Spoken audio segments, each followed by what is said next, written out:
پہلے ہم اونٹوں کے ذریعے ہجرت کر کے چراگاہ بدلتے تھے، گرمیوں کے ایک ہی موسم میں 10-10 بار، تاکہ چراگاہوں کا صفایا بھی نہ ہو اور مویشی چربی بھی چڑھا دیں۔ لیکن 12 ماسی گھاس کی طاقت میں عجیب کمی آئی ہے، وہ اگتی ہے مگر پہلے جیسی غذائیت کے بغیر، اور لوگوں نے مویشیوں کو لے کر چراگاہوں سے چراگاہوں تک گھومنا چھوڑ دیا ہے۔ ہم چرواہوں کے مسائل اٹھانے کی کوشش کرتے ہیں، لیکن کم ہی لوگ کان دھرتے ہیں اس طرف۔ کئی مویشی پالنے والے سونکول جھیل کے سامنے سے 4 مہینوں تک نہیں ہٹتے۔ وہ چراگاہیں بدلنے کی درد سری پالتے ہی نہیں، اور انہیں اپنی تباہ کاریوں کا کوئی اندازہ نہیں ہے۔ دور بہت سی چراگاہیں ہیں جو پرانے دنوں میں بہت استعمال کی گئیں۔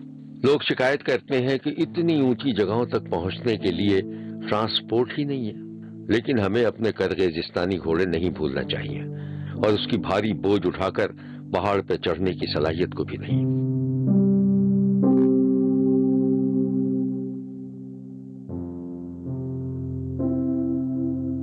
سال 2020 کا آج اس چراگاہ میں ہمارا آخری دن ہے۔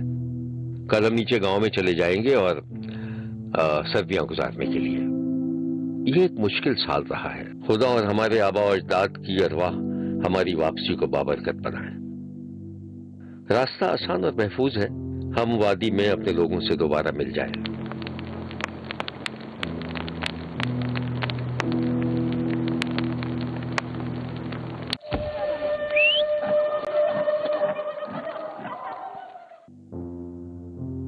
بلند پہاڑی چراگاہ میں صبح ہو چکی ہے اور گاؤں کے لیے گہرائی کی طرف سفر شروع ہونے والا ہے۔ مراد گدھے پر سوار ہو جاؤ اور چھوٹے میمنے کو اپنے ساتھ لے جاؤ۔ اونٹوں پر سامان لادنے کا وقت آ گیا ہے، جو سب سے زیادہ بوجھ اٹھائیں گے۔ کیا میں اونٹ کا منہ باندھ لوں؟ تمہیں پہلے پہنچ کر ریوڑ کا انتظار کرنا چاہیے۔ ٹھیک ہے، پانی کے چشمے کائنڈی کے قریب۔ ہاں وہیں۔ ارے عمر، یہ قالین بہت چھوٹا ہے، یہ سائز بہتر رہے گا۔ اس آخری کیمپ سائٹ پر سرگرمی کا شور ہے، یہاں تک کہ بوٹوں کی ننھی بیٹیاں مدد کرنے کی کوشش میں لگی ہیں۔ چائے پینے کا وقت ہے۔ شکریہ، میں پی چکا ہوں۔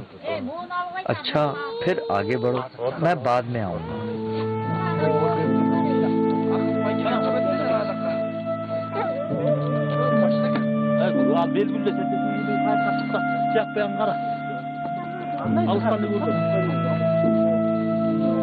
ارے کیا گائے پیچھے رہ گئی ہے؟ غالباً دوسری گائے بھی یہاں نہیں ہے۔ پھر واپس جاؤ اور انہیں پکڑو۔ ٹھیک ہے، میں جا رہا ہوں۔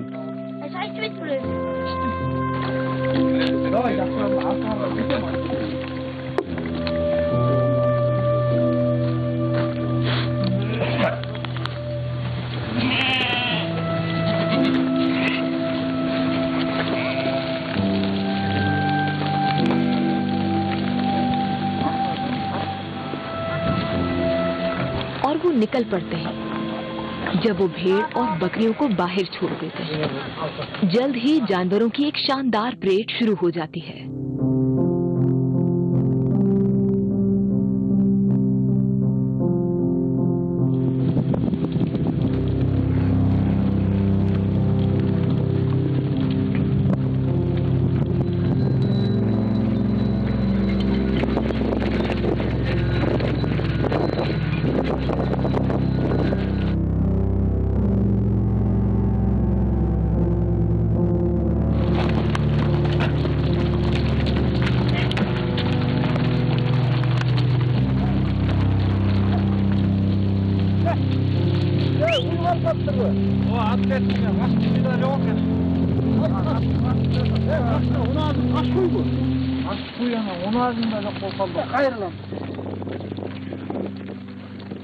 سیدھی ڈھلانوں اور خطرناک حصوں میں بوجھ سے لدے اونٹوں کو چلاتے ہیں ماہر ترین سوار۔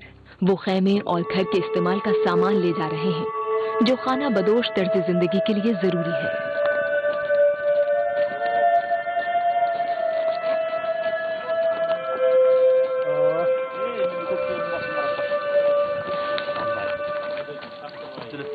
اور اونٹوں کے پیچھے ہی بوٹوں کے قابل اعتماد 2 رنگے گھوڑے کی پشت پر سوار ہیں سب سے انمول سوار،